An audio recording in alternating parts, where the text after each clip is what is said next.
Meetings are recorded. Go back and follow through on that threat. Meetings are recorded so that we can share bits and pieces of them on social media and so forth. So if you continue past this point, you are agreeing that your video may be shared. We'll do it politely, however. Thank you to Ring Central for allowing us to use the Ring Central Meetings online meeting platform as part of this club. We do encourage you to use a headset or earbuds and to mute your mic when it's not your turn to speak. Also toggle your video on and off.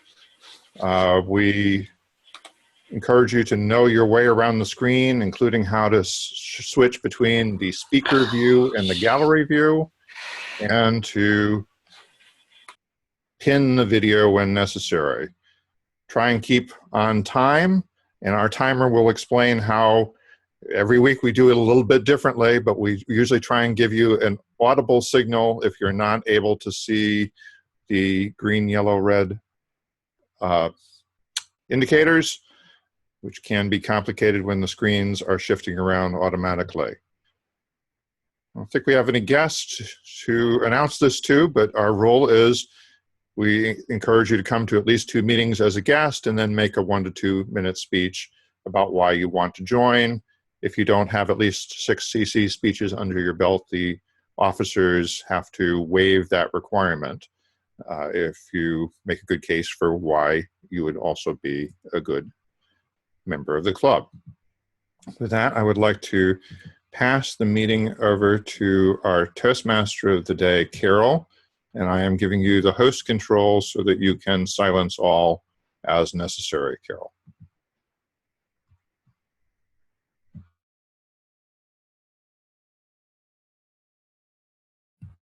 Carol, you have to unmute. I said, power, and nobody laughed. I wondered why. And then I said, oh, you're on mute. And then I said, oh, I'm on mute. It's going to be one of those nights. All right. Just as long as you're up for the ride, we will be successful. We have a full agenda, I'm happy to say, and the only person I'm not seeing who's on the agenda is Fabiola. And so we have an opening, it appears, for the chat manager. Would somebody like that role? I'm looking at Rolando. He's not responding at all. He's saying very seriously. Oh, Arlene? Go ahead. Yeah, I saw Fabiola for about 90 seconds and then she disappeared. Okay. All right. So maybe she's trying to get back on. And Rolando, I missed what you said. Yeah, if she doesn't come back on, I'll volunteer for it. Thank you so much. And we need to start the recording. Thank you. One moment. It is on. We are being recorded. How do you feel about that? All right, never mind. We're ready to move. All right. We are excited to be here tonight. Why? Because we had a gorgeous, beautiful day in North America. It was nice and sunny. And if you had rain, I'm sorry. I'm just saying it was beautiful. It was cold up here. I had to wear 2 winter jackets when I bicycled in this morning. We were at 28 degrees Fahrenheit. So I'm very frustrated with you Floridians, and I'm ready to go on down there soon. All right, let's go ahead and introduce our helpers for the night. We have the counter, Lorena. Lorena, tell us about your role. And I'm going to be counting any time that somebody says or puts in any other filler word. Fantastic. Do we get penalized at all today? Not today. I'm just going to take notes. I'm just going to mark it down. Okay, thank you. I feel so much better. I heard, never mind, we won't go down there, but I did hear another club that was really, it was in, I want to say Barbados. One of the other RAs is from Barbados, and it was brutal, the charges that were coming flying around. Anyway, timer. Paul, let's see, where are you? Over here. Hi, Paul. Paul, tell us about the timing rule tonight. Well, I have these cards. This one says green in case it doesn't come across green to you. And this one says yellow, and I also I wrote yellow. And this one says red in case it doesn't come across red to you. Okay. And then at the end, I have this little audible bell. Ooh. Not too loud. No, it's actually a good sound tonight. Very good. Thank you so much. And Graham, you're our grammarian. I love how that sounds. Graham the grammarian. Graham the grammarian, yeah, it does sound a bit that way. My job is to look for the flights of fancy that we use in our language and also the depths of depravity to which we descend. So I'll be looking for good and bad uses of the language tonight. Beware, there will be no fines, but there will be criticism and also praise. I'm hoping more praise than criticism. All right, very good. And Lois, our watcher, she's watching us. Uh-oh. Thank you, Kara. Well, to quote Peter Sellers in the movie Being There, I like to watch.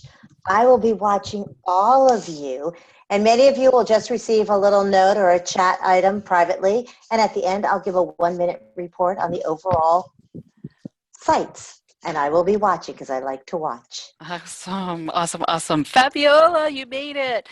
I hope everything goes smoothly for you. We have our very own chat monitor, and you wouldn't believe the response from Rolando when you got back on.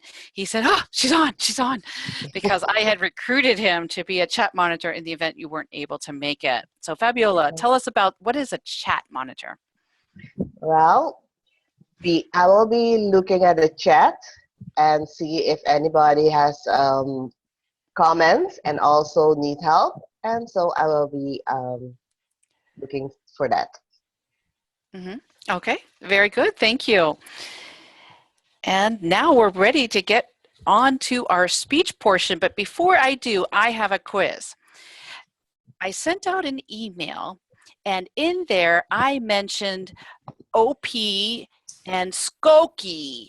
Anybody know where Skokie is? First correct answer in the chat wins. I don't know what you're winning, but you win. Go ahead, type it in.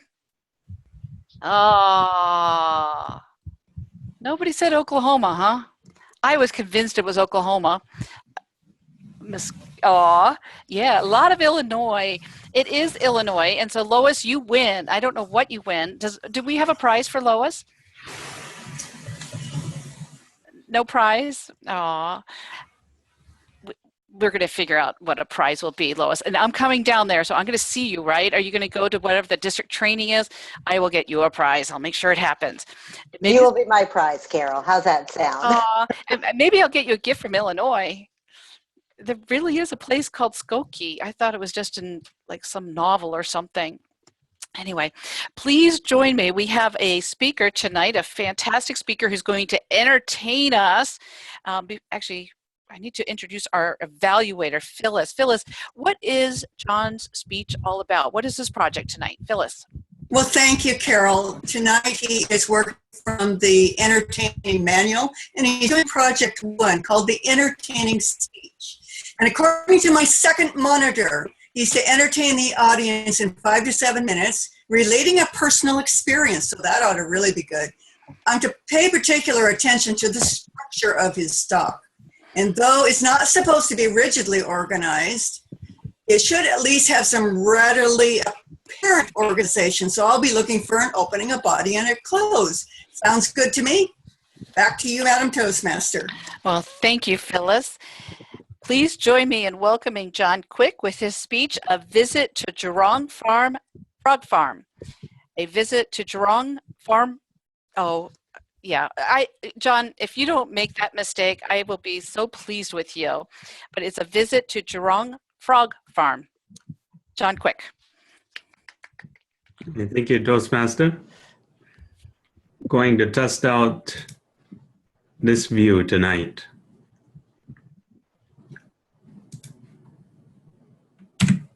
Singapore is well known as one of the world's modern urban cities. It's a tiny island with very tall buildings that stretch as far as the eye can see.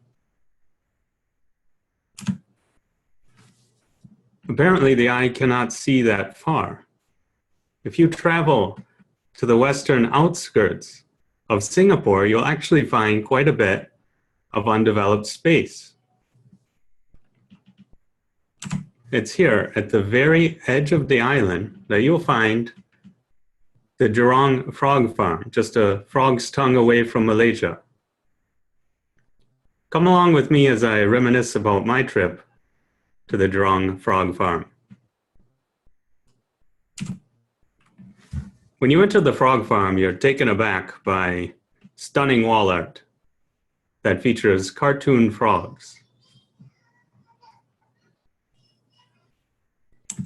There's also a photo booth. As you can see, I was shorter back then and had much longer hair.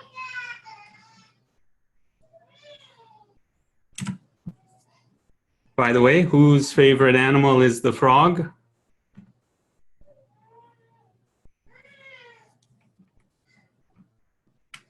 Excellent. You're all in for a big treat. Visiting the frog farm is a fascinating way to learn about the peculiarities of frog life and society. For example, did you know that males and females are kept in separate living spaces? That's part of the speech, I assure you. What happens when you put frogs of the opposite gender together?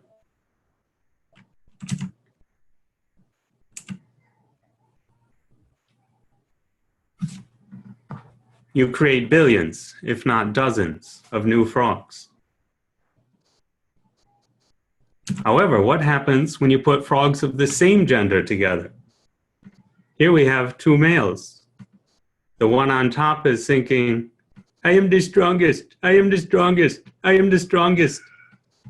Meanwhile, the one on the bottom is thinking, he's going to get tired eventually and fall asleep.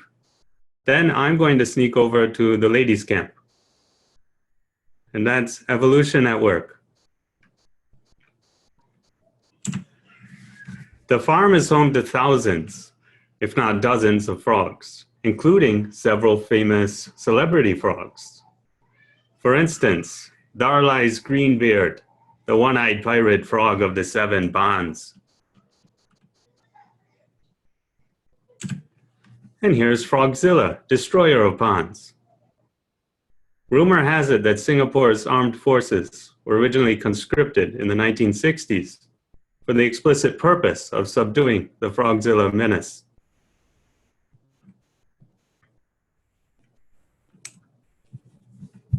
Frogs are masters of disguise.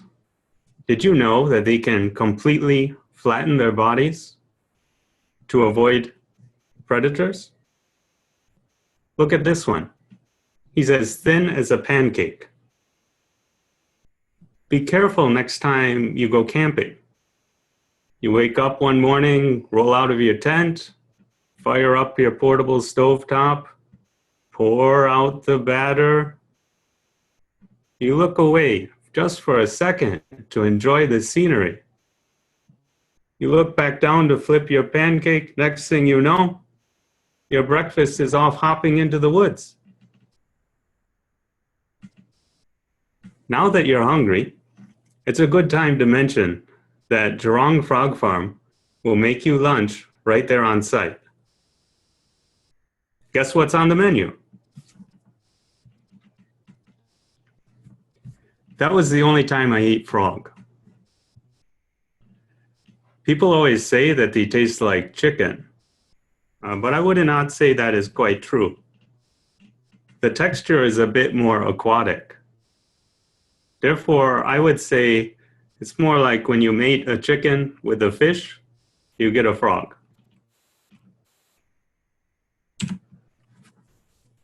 On my trip to Jurong Frog Farm, I learned that frogs are amazing, devious creatures.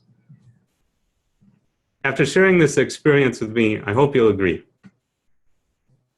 Remember, next time you're out traveling, get out of the city and enjoy the full range of what Singapore has to offer. Toastmaster.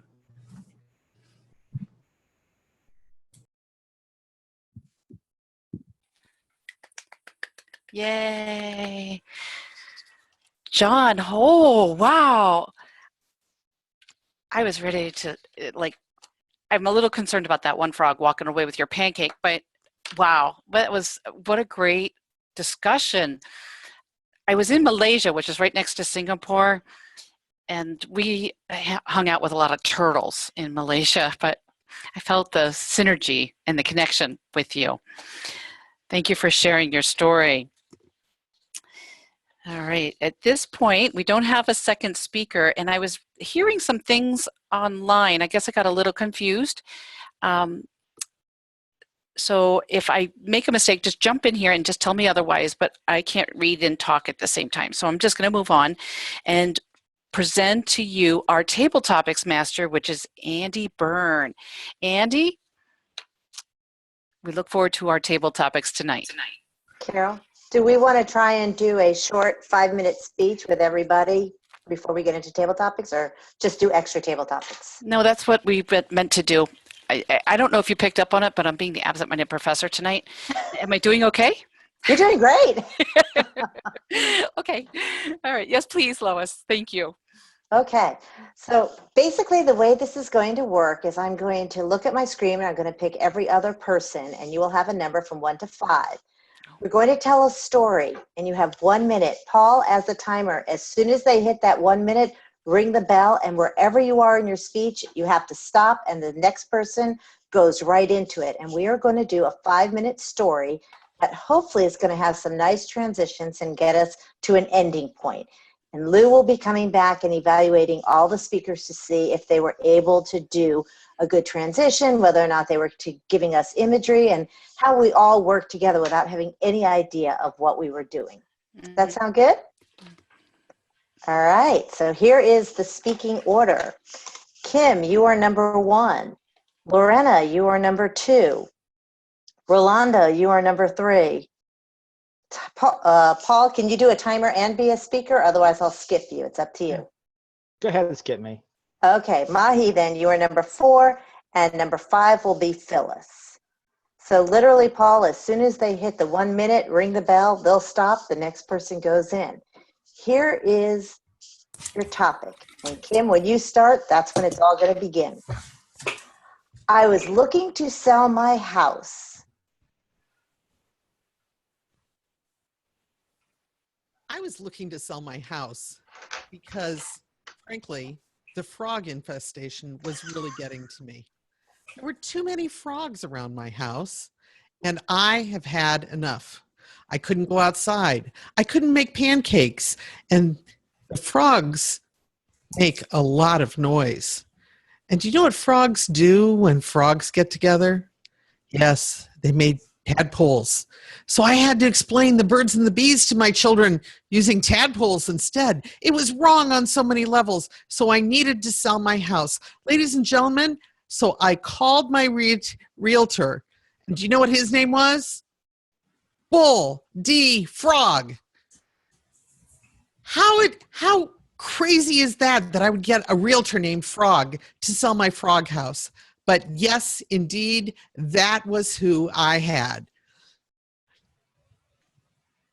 Come on, Paul, ring that bell.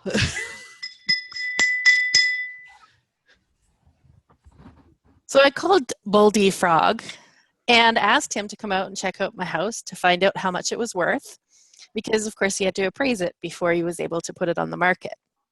So Boldy Frog shows up at my house, pulls up my driveway, runs over a frog, gets out, steps on a frog, comes up to my door and says, "Hey, I'm here to sell your house. I'm Boldy Frog." And I said, "Come on in. Let's talk about how much the house is worth."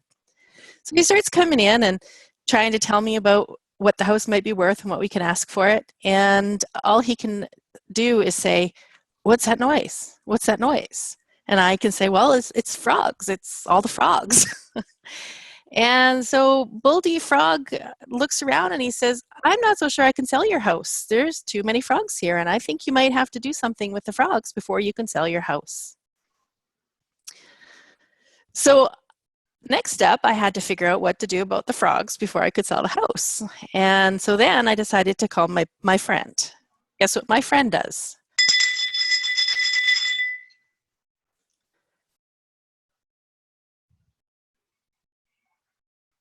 Yes, when the frog happens, it's just all those frogs on the house, and the buyer comes and trying to put the house in the market, and all the buyers that come to see the house hear that noise, they get turned off.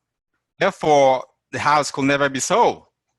And when they try to recruit somebody to take care of the frog, they could never find the frogs. Where's the frog? I don't hear anything.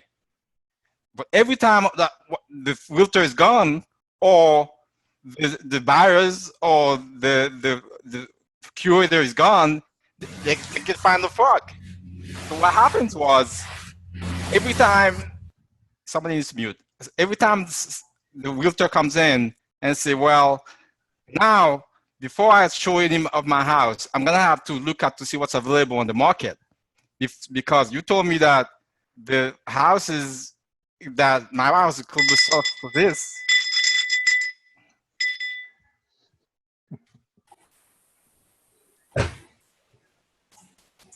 So I'm still here looking to sell the house. No clue how I'm going to proceed. So I started talking to my neighbors. Hey, I'm having a lot of frogs in my house. What do I do? Any ideas? What can we do to get the frogs out? So can I find an exterminator for a frog, which I have never done in the past? I've had some pets at homes. I have called exterminations for that. But is there a frog termination guy around? Maybe a new business to think about. So I started searching online. Are there any frog extermination businesses around? So the best thing then later I started thinking was, maybe the community should consider creating a retention pond and have all these frogs caught and then put into those ponds. And then once I thought about that, whether I should have a retention pond, etc., I decided I had a better way. And while this has become quite the problem with the frogs, the infestation, can't sell the house, I did finally settle on a solution. I decided to have a barbecue.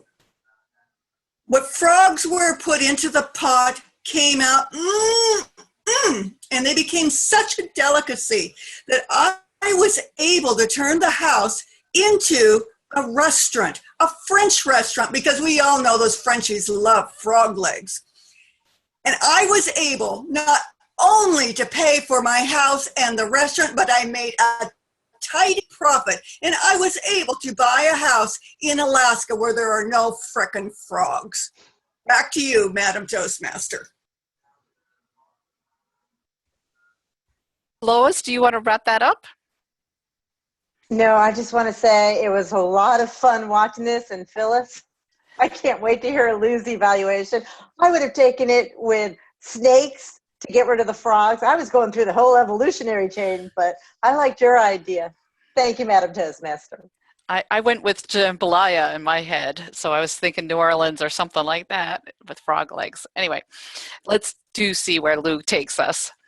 All right, for the next segment, we have the opportunity to have table topics. Andy Byrne. Andy, table topics. Thank you, Carol. We are going to look at this question. Who do you think stands between you and happiness? Arlene.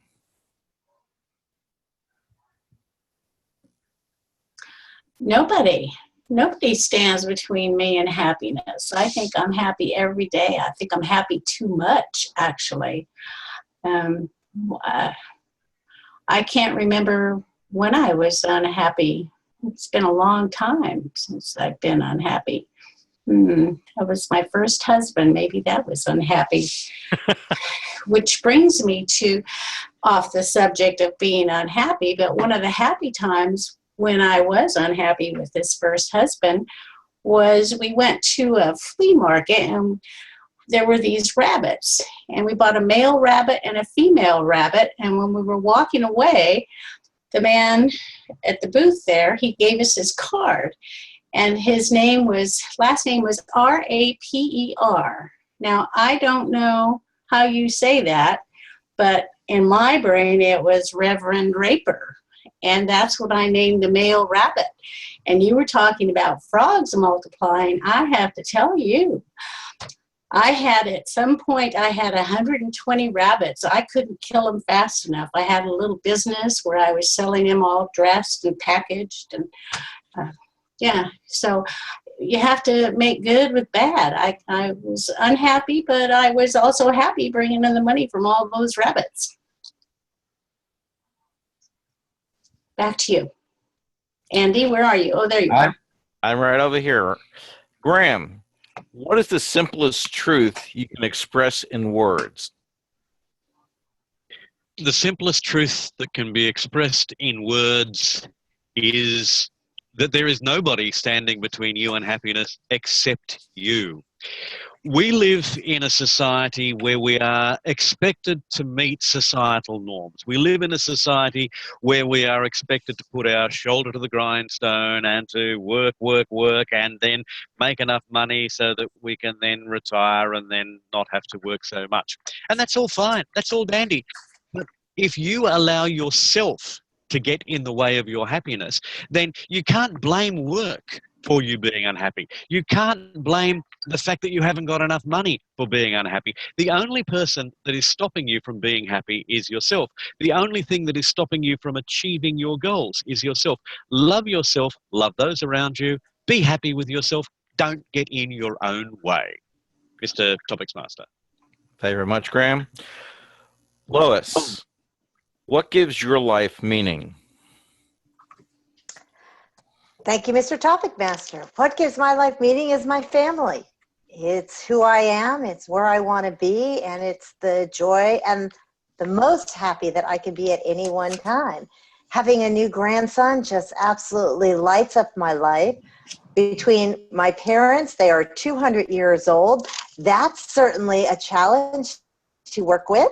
But you know what? It's all good because it's all family. And when we have our various dinners, we celebrate Easter, we celebrate Passover, we celebrate everything because my parents are of mixed religion. So at one point, I could have 20 people over for Easter and 15 people over for Passover 2 nights later. And you know what? It's family. So family makes me the happiest that I can be. And being with my family and experiencing it is what it's all about for me. The other thing that makes me happy, I have to say, is Toastmasters, because one of the things I find through Toastmasters is the voice. And I find my voice, and I like helping other people find their voice. So there are so many things that make me happy, but to wrap it up in a nutshell, it all comes back to the family. Mr. Table Topics. Thank you. Carol, how much time do we have? Do we have any more time for questions?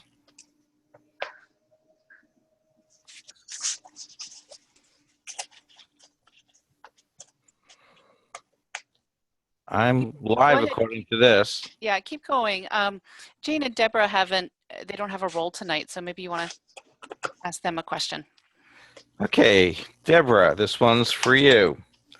What's the one thing you'd like others to remember about you at the end of your life?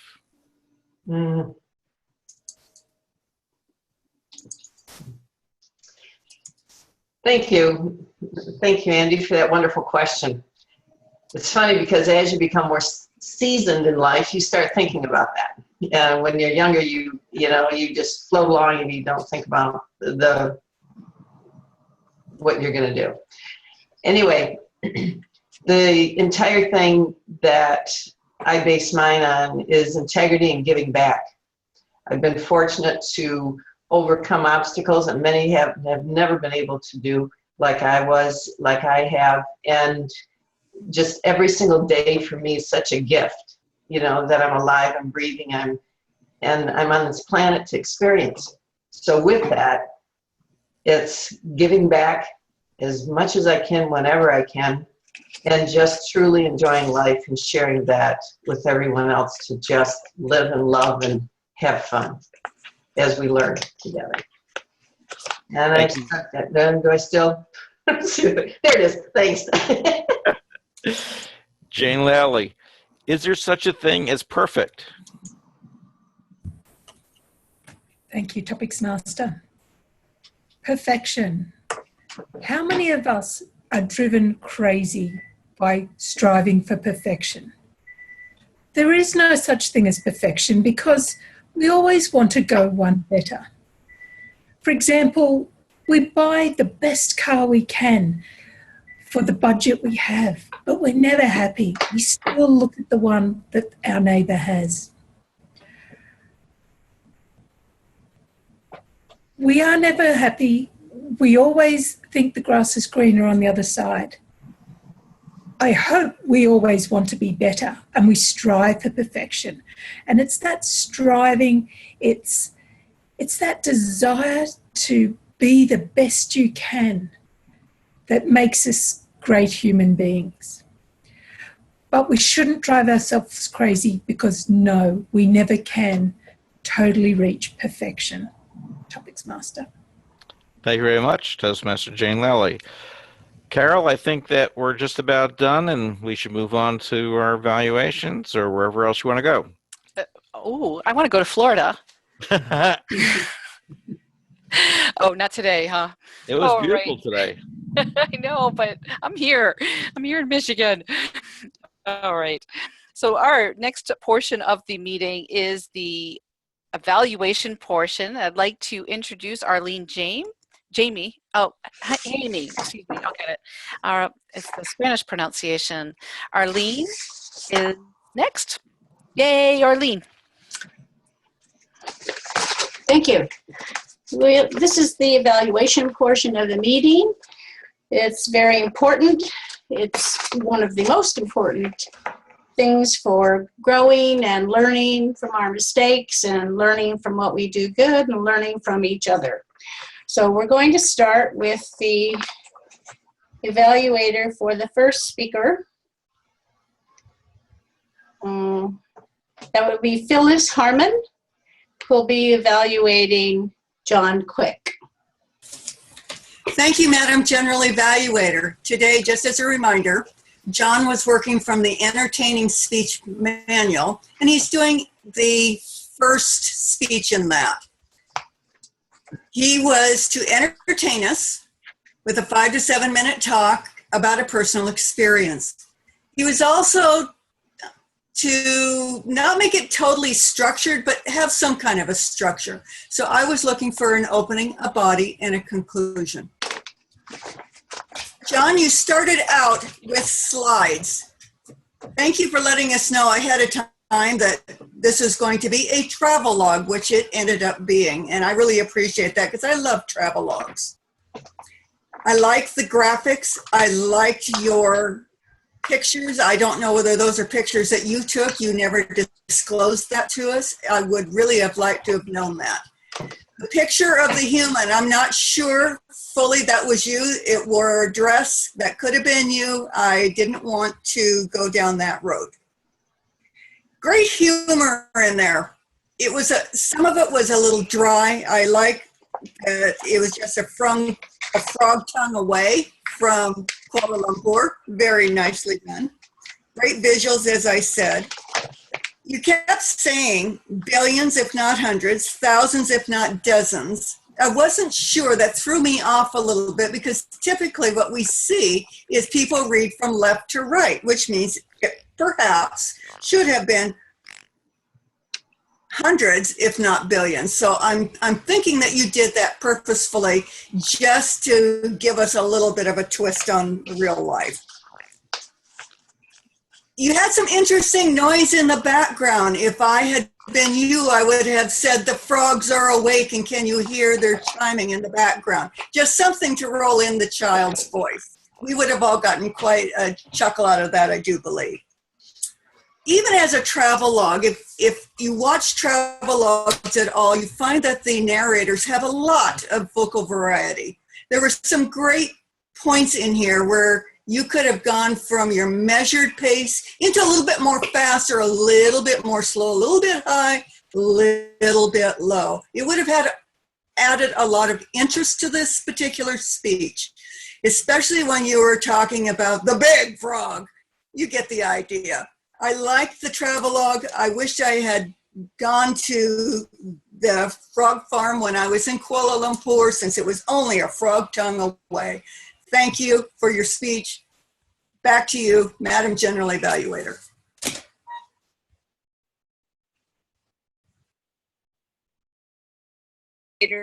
Will be Lewis Brown, and he will be evaluating Lois and all of the speakers that made up that story. Thank you, Madam General Evaluator, fellow Toastmasters, and especially our 5 on-the-spot speakers for today's interesting speech experiment, I guess I'll call it. First of all, Lois, thank you for having this event. It certainly put those folks on the spot, and me as well. I really enjoyed the fact that folks that kept with a consistent storyline. First of all, let me say by Kim, starting off with the frogs, brilliant. You simply took what John had going and you ran with it. And everyone brought their own little unique flavor to the frog story. Of course, starting with Kim introducing the frogs, and then the fact that she's trying to sell her house and can't because there's frogs in it. And with each speaker, they kind of added their own little twist about it with, okay, well, now I'm dealing with a realtor whose name is Boldy Frog. And then we have, well, how can I get these frogs out of here? What am I going to do? The transitions themselves were excellent across the board. I did sense one slight opportunity that was missed when we transitioned from Lorena to Rolando, in terms of Lorena ended with, I called a friend, I believe you said. And Rolando, you didn't start with something like, and my friend told me, or my friend advised, something along the lines of the friend. However, you kept with the frog story. So I congratulate all of you for sticking with it, because that brought consistency to it. But at the same time, I would have liked to have seen some creativity in terms of, well, can this story go anyplace else to simply add to the story? Or can we do something else with the frogs? So congratulations to Phyllis for actually pulling that all together in that sense. And you know what, boy, what a zinger at the end. I was just laughing so hard. Thankfully, I was on mute, because I would have had to run to the bathroom. I'm peeing in my pants here. The restaurant thing, the frog legs, the fact that you even said frickin' frogs is very close to alliteration as we possibly can get. It was just hilarious. I loved it. So excellent way. I'm glad you were the anchor person. It's sort of like with the relay race. We have to have a strong anchor, and you proved to be a very strong anchor in this relay race. So thank you for that ending. Overall, the team did a tremendous job. You all contributed your own little flavor to the frog story, but you kept it all in a consistent flow. The transitions were great, and it was extremely entertaining. Thank you all, and back to you, Madam General Evaluator. Okay, thank you, Lou. Thank you, Lois. Both of you were great. And now we're going to go to our functionaries. We're going to start with the odd counter, Lorena Rabin. Thank you. That's actually Lorena Rabine. Rabine, okay. Yep. Rabine, okay. So I was really impressed with the lack of ahs and ums tonight, now that I was particularly listening for it and jotting it down. Carol, there was a few in your opening, 2 to be specific. During the storyline, Rolando had 3, Mahi had 2. And during the table topics, Arlene had 1 and Deborah had 1. And that's it that I could count. Thank you very much. Back to you. Good job, Lorena. Next, we'll hear from our timer, Paul Finkelstein. Or is that Steen? It's Stein. Stein, okay, like a beer mug. Yeah, like a beer mug. Oh, a beer mug, not a telephone. Everybody was actually right on target for time between the table topics, the frog story. Everybody was right at a minute. This was a precise Toastmaster group. if I were to have you guys pick a lock, I would choose this group. Everybody was right on target, including the evaluations. Found two and a half. Back to you. Thank you, Paul. And our grammarian is Graham from Australia. Where'd you go, Graham? I'm There you here. are. Okay. I'm here. Go ahead. Thank you, Madam General Evaluator. There were some beautiful turns of phrase tonight, and I have to say many of them came from our first manual speaker, John Quick, who had so many puns that I couldn't actually count them all, and I'm an inveterate punster, so I was really pleased to see those. One phrase that John used I thought was beautiful when he said, as far as the eye can see, there are these buildings, but apparently this is as far as the eye can see. And I thought that was actually a really nice turning on its head of the usual phrase. Lois's description of the whole evolutionary chain and of her grandchildren who light up my life, I thought that's a very evocative phrase. It's one that made us take note and think, yes, I know what you're saying. Lorena, you're the only person I'm actually going to make a minor suggestion for, and it's I suspect, I was going to say a millennial thing, but I'm not sure that that's true. There's a certain sense or a certain phrasing which has crept into the language, and that is to begin sentences with the word so, even if the word is not required. I actually counted 6 of them where you said, so Bull D. Frog turned up at my house, so I called my realtor, so he started coming. So you just use them a number of times. Try to start your sentences a little differently so it doesn't become an issue. Mahi's creating a retention pond was a very nice touch. And I loved Phyllis's description of somebody as using a measured pace, not saying the pace was perfect. It was a measured pace. And that, again, is quite evocative. It makes us think, yes, stately, measured. That worked really well. Arlene described me as a functionary. I feel like perhaps I should put on my Roman outfit of some sort. Jane had a beautiful phrase, and I thought it was so nice that I wrote it down. It's that striving, that desire to be the best that we can that makes us great human beings. And I love that phrase. I thank you, Jane. As I say, I've made a note of that. Lou's peeing his pants, I thought, was a cute touch. One thing, actually, I did say I wasn't going to be overly critical, but one thing that Lou did do, and I noticed a couple of people did it during the meeting, he spoke of the transitions being great. There has to be a better word than great. The transitions were smooth. The transitions were effective. The transitions all worked. Saying something was great, unless you're actually using it in a specific sense, is one of those words that's overused. And I think the high point of the night has to be when Phyllis said that she was moving to Alaska because in Alaska there are no friggin' frogs. Madam General Evaluator. Thank you, Graham.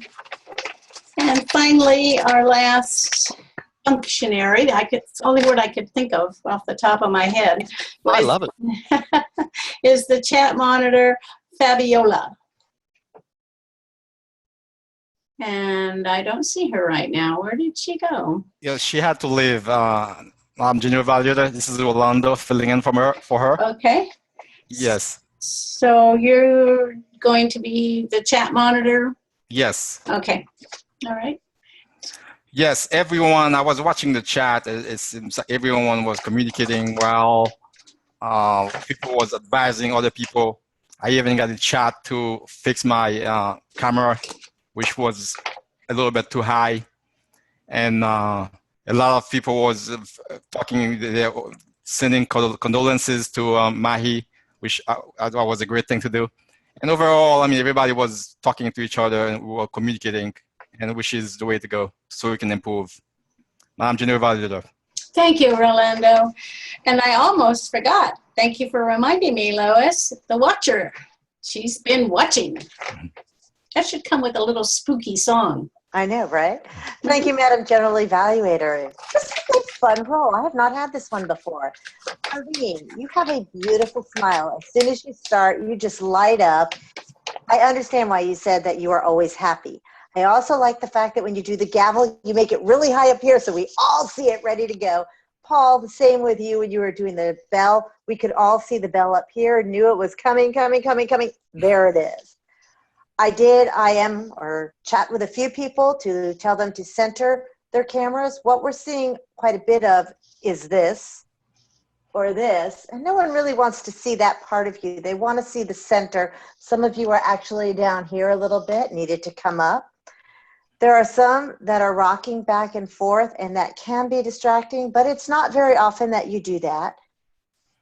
I felt that most of you are very centered right now if you look around, and you can look at yourself in the screen and kind of see, okay, where am I compared to everybody else? But overall, the people that I messaged, I think they did a really good job of fixing that camera so it was just perfect. So everybody looked fabulous. Madam General Evaluator.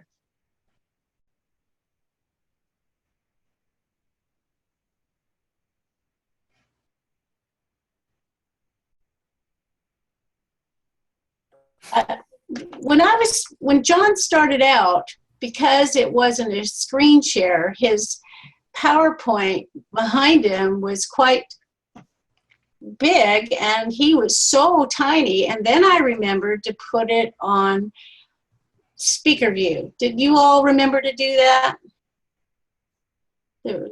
I don't see everybody saying yes. Anyway, maybe we could say, make sure that you put it on speaker view when the speaker is going to be talking, because it was great. It was huge, the background, and he was just the right size then, so that was good.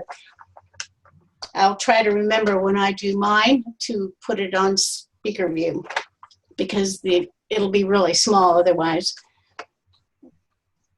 And I thought it was really great that we improvised and were so resourceful. We were down to one speaker and we didn't even notice because we had so much fun with the storytelling game that we played.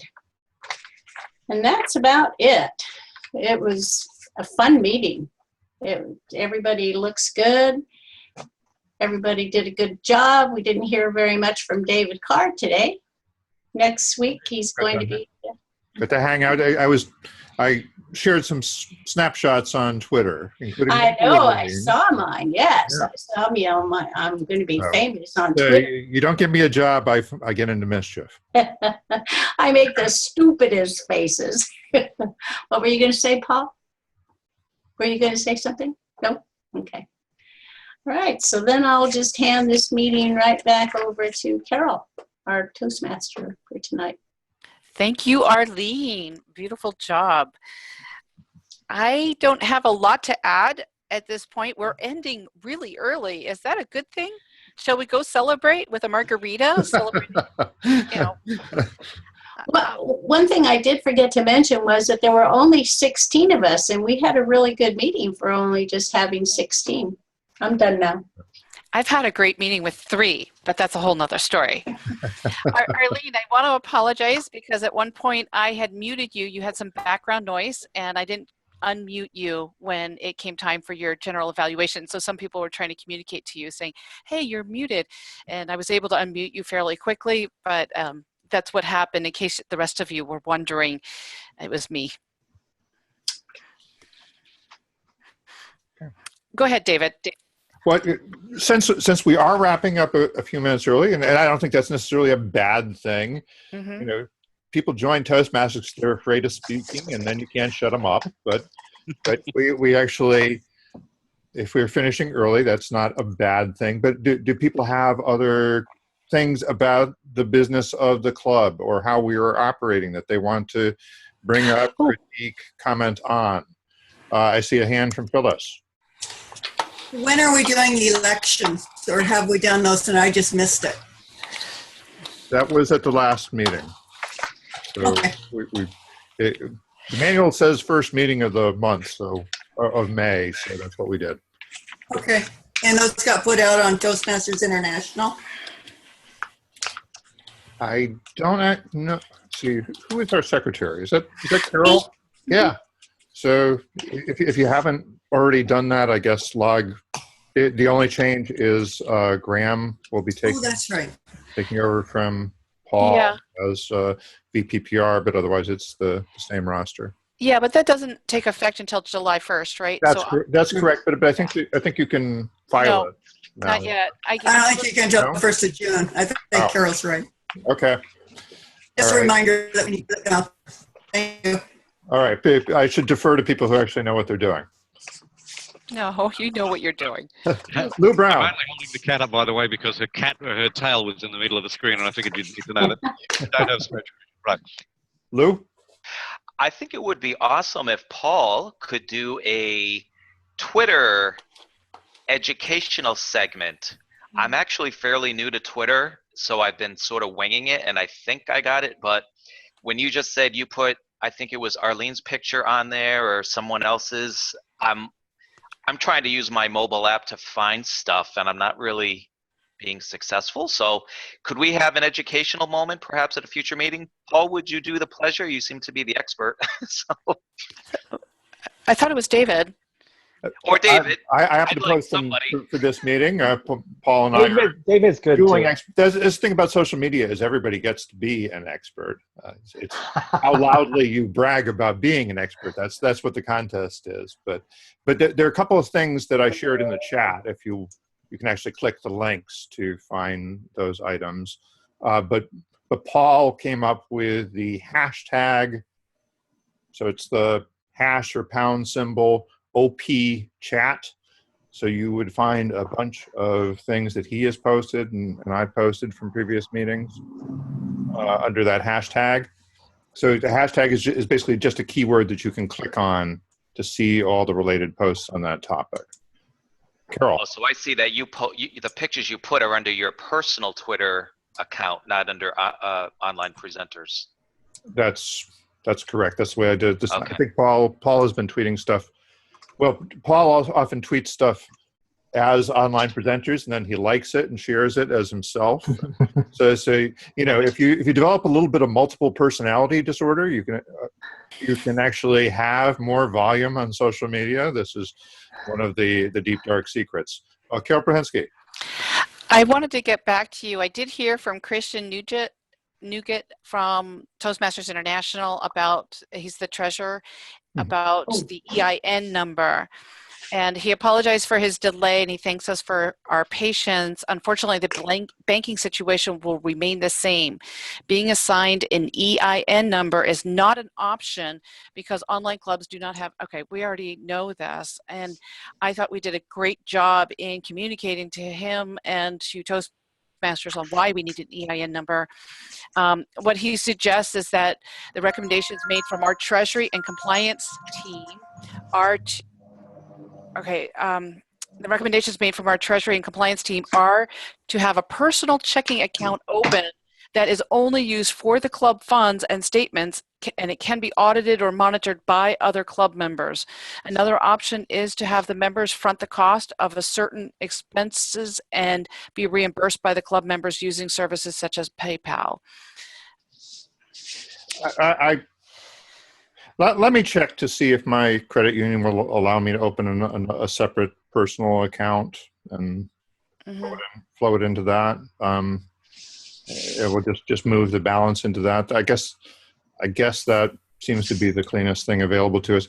But I don't like just using a PayPal. We can connect a PayPal account to the, but we'd actually have the option of using a few different online payment services if we had it set up as a bank account at least. I'm still not happy with it, so I will keep raising it up to the board of directors and saying it still needs to be addressed. There needs to be an alternative. Phyllis has her hand up on this one. Yeah, I mean, maybe it's something that really Toastmasters International should set up an account that should be used for the purpose, or somehow, I don't know, provide us with an umbrella account that we could use or something. I'm sorry, Phyllis. You maybe have a more authoritative answer. Well, I don't, but my concern is any time that you have a bank account, because we really are under a 501c3. Right. And so how do we as non-big people set 501 blah, blah, blah, and not have to pay taxes do the accounting for it, and it just gets very muddy. Yeah, that's right, because it looks like income to somebody. I'm sorry, Lois. You're absolutely right, Phyllis. If we put the account in one individual's name, they will need to claim it for taxes. I will tell you that I've heard rumor that shortly Toastmasters International is going to be changing the way banking is done as a whole. They have just started changing the accounting system that they're using now. They used to use Intac, and they are moving towards another program. And as they move towards this program, the finances are going to be handled actually by Toastmaster International. So this might be something that will not be around in the future because our finances will be held by Toastmaster International. Plus, I know, Carol, that the Online Alliance is also looking into how to get around this particular issue. With the online clubs, though, it doesn't make sense that Toastmasters International would actually keep our money for the club. They would do it more for the district level. True. But we might be able to get it through the overall. We might be able to get an exception because of how we're operating, because even though we're only 9 now, it's going to be a lot more clubs down the road. They're going to have to come up with some way of handling this. Oh, bye, Lorena. Do I recall correctly that Amazon used to have a way that we could make donations to nonprofits through their website? Yes. I wonder if we couldn't use that method as a way to collect funds, and they would be stored somewhere. I'm not really sure where, but then we avoid perhaps the PayPal fees. Has anybody looked into such a thing?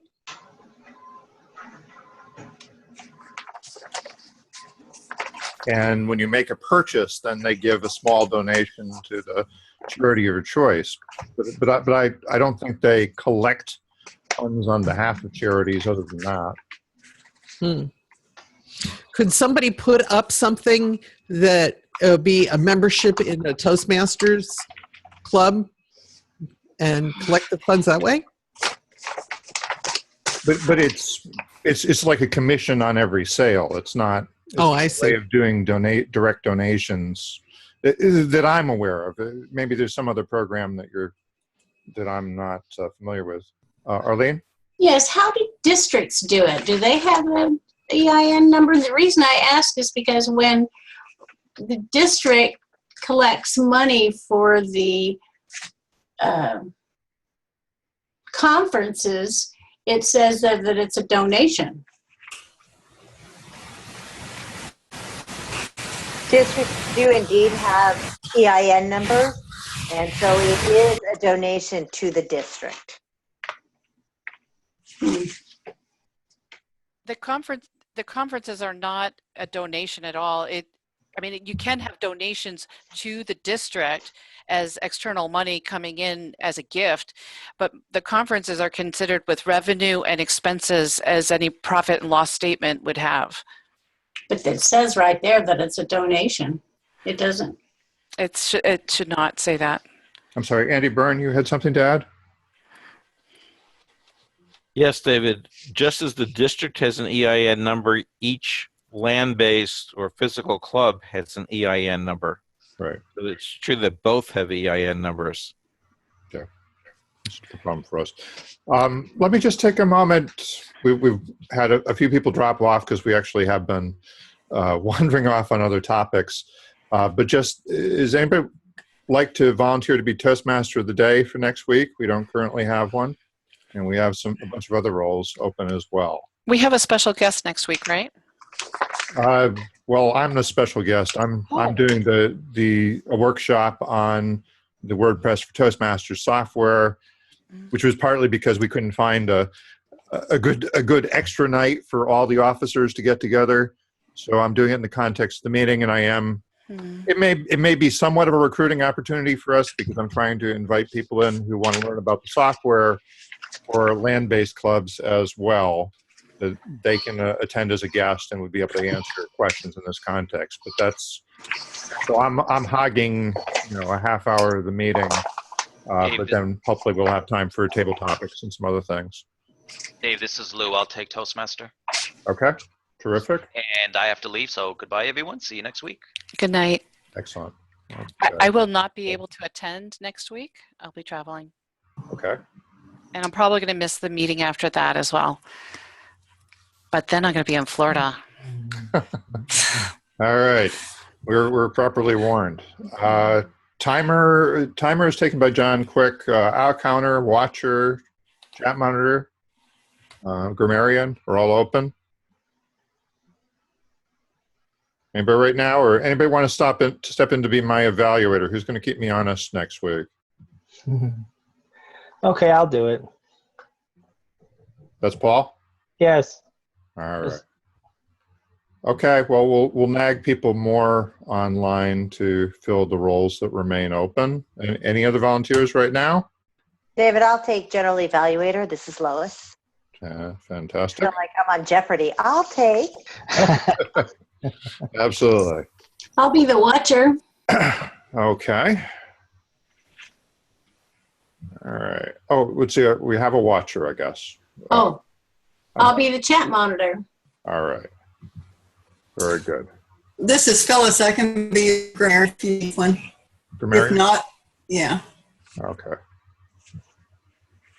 Okay, let's leave it at that for tonight. Thank you all for your time, and let's get a good week. Have a great week, everybody. Okay. Good night. Bye-bye. Good night. Bye-bye. Phyllis. Yeah. Just want to let you know you did have some